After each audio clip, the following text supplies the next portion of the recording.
President Trump has made a commitment to American people. We're going to decrease illegal alien crime in the city. We're going to concentrate on public safety threats and national security threats.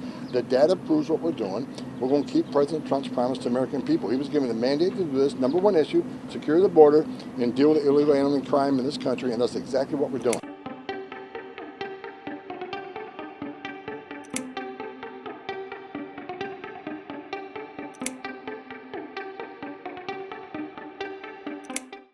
The Trump administration plans to fine migrants under deportation orders up to $998 a day.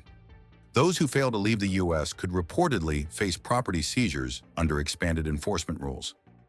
The fines are based on a 1996 immigration law that was enforced for the first time in Trump's first term.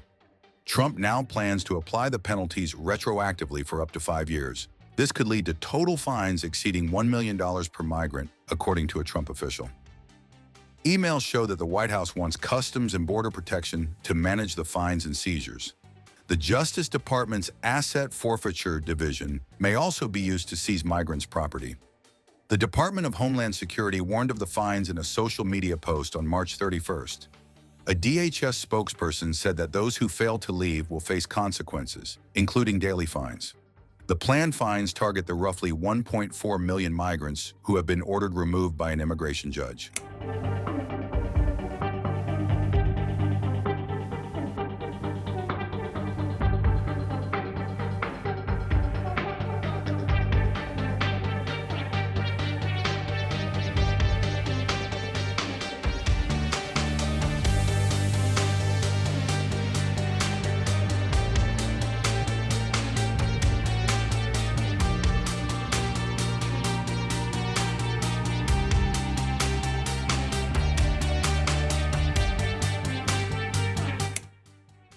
Trump previously fined migrants sheltering in churches up to hundreds of thousands of dollars. Those penalties were later reduced to about $60,000 per person before being withdrawn. The fines are part of a broader Trump crackdown on immigration launched in his second term.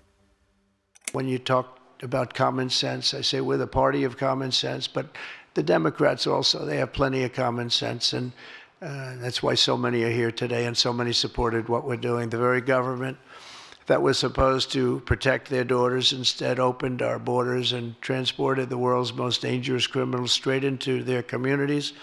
They came from prisons and jails and insane asylums and mental institutions from all over the world, not just South America. People think South America. They come from all over the world. They come from every continent. And they came here by plane, and they were loaded onto buses, and they were driven right up to our border, and they drove right through the border, and nobody even said a word to them. And in those buses and those cars and those trucks were some of the meanest criminals anywhere in the world. As of last September, 425,000 illegal alien criminals were roaming free, including 13,099 convicted illegal alien murderers, of which about almost 50% killed more than one person, and they were roaming all over the country in our farms, in our cities. Under the Trump administration, we're moving with urgency and speed to get these vicious and violent criminals the hell out of our country and to restore law and order to our suburbs, our cities, and our towns. And we're going to do it with Tom and with Christy and with all of the people that are working so hard on this. This week, compared to a comparable time a year ago, think of this, the number of illegal border crossers has already fallen by more than 100%. And because the election was coming, they started getting a little bit tougher on the border. They tried to follow our policies, and they did much better, but it still was horrible. The numbers were still horrible, so that's 100% over those. They only did it because of the election, so they knew what they were doing was wrong. And those who do cross the border, and you're seeing that every time, all you have to do is turn on your television set or pick up a newspaper, or read any form of new media, because we have a lot of new media today, fortunately, that's letting the word get out. But they're watching these people be captured and removed from our country. ICE arrests have risen by 15 times in just a short period. And over the past 8 days, the heroes of ICE and Border Patrol, we can never forget Border Patrol. Those people, I've gotten to know so many of them. Our border czar, as you remember, never went to the border and never made a phone call. She was the border czar. She never made one phone call They went to the heads of the border. They went to the heads of ICE. Did you ever get a call? No. And she admitted she never made one call, but she was the border czar.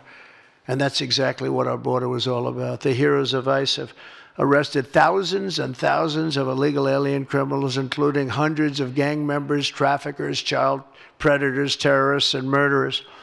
For the first time in history, we're loading dangerous and illegal aliens into military aircraft and flying them back to the places from which they came. You probably read about Colombia 2 days ago. They said, no, we're not taking them. I said, we're going to take them.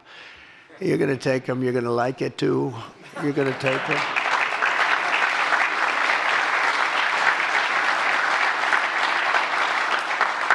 They talked about, we're not going to take people that are in shackles. I said, well, but the people that are in shackles are murderers. They're drug lords. They're rapists. They're very tough people. They make our criminals look like very nice people. That's about the only thing that comes out of this. And I say, could you imagine you're a pilot on the plane and you have your co-pilot and you're sitting there and you have 150 people, no shackles, and they like to murder people? This would not be a good flight. So Colombia apologized to us profusely within an hour based on something I said, meaning you're going to pay tariffs like nobody's ever paid tariffs before. But they actually wanted to terminate his position. They're essentially Congress met, and they were very angry with them. But they actually said they were going to send the presidential plane to pick up these criminals and to bring them because they didn't want to inconvenience us or have us do a second flight, and that's what they did. And I appreciate it, and I do appreciate the people of Colombia are wonderful people, and the representatives really acted well, and I appreciated they took back that tough talk. But, you know, we may have tough talk from others, but it's not going to mean anything. They're going to all take them back, and they're going to like it, too. They're going to like it. They're going to take it back, and they're going to like it. Today, I'm also signing an executive order to instruct the Departments of Defense and Homeland Security to begin preparing the 30,000-person migrant facility at Guantanamo Bay. Most people don't even know about it. We have 30,000 beds in Guantanamo to detain the worst criminal illegal aliens threatening the American people. Some of them are so bad we don't even trust the countries to hold them because we don't want them coming back, so we're going to send them out to Guantanamo. This will double our capacity immediately, right? And tough. That's a tough place to get out of. Today's signings bring us one step closer to eradicating the scourge of migrant crime in our communities once and for all. And it was just it's just an unforced error that we even have to be doing this. Now we need Congress to provide full funding for the complete and total restoration of our sovereign borders, as well as financial support to remove record numbers of illegal aliens. And these are illegal alien killers, criminals at levels that nobody's ever seen before. And you would have known that, and you were there when I said it. I said everybody that's bad is going to be thrown. If you look at Venezuela, Venezuela's crime is down 77% because they've taken their gang members, their prisoners, their drug dealers, their drug lords. They've shipped them all into the United States. Many other countries, their crime is way down, and our crime is not doing well. But we're going to have it do really well very soon, and we're shipping all these people back where they came from. And now, before I sign the Laken-Riley Act into law, I would like to ask Laken's really incredible mother, who I've gotten to know. A very sad day I got to know her.